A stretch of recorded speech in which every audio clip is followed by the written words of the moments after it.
All the folks that were in the storm surge area basically lost all their feed, had no water for the cattle. The biggest part of the ranchers liquidated their cattle. They sold, just sold out, just because they didn't have anywhere to go with them. Been in the business for a long time. I spent a lifetime raising this set of cattle, and I just didn't want to liquidate them. To go out and try to buy cattle and bring them back to this country that I ranch in, because a lot of where I ranch is right on the coast and it's in marsh type country, it would take a cow several years to get climatized, to get used to the heat and humidity.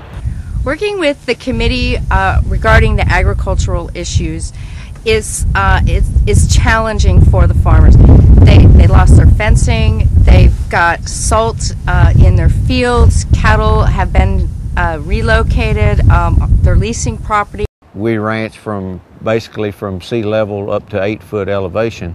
So anytime there's a storm out there in the Gulf, we're always watching it, and we make preparations and we get the cattle gathered up. I've been doing this for over 30 years, 33, 34 years, actually running this ranch. I have probably gathered these cattle 40 times, maybe more than that.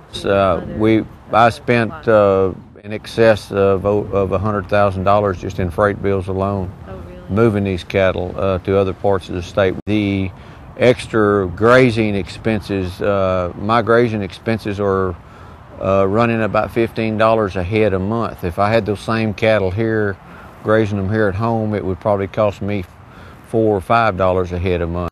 Long-term community recovery is assisting them with identifying funding sources and other types of technical assistance and resources to help them get their fencing back in, get their pastures leached and back into having their livestock on their own land rather than on borrowed or leased land. I think within 3 years, most all of this country will be recovered. I mean, there'll probably be isolated areas that won't be fully recovered, but for the most part,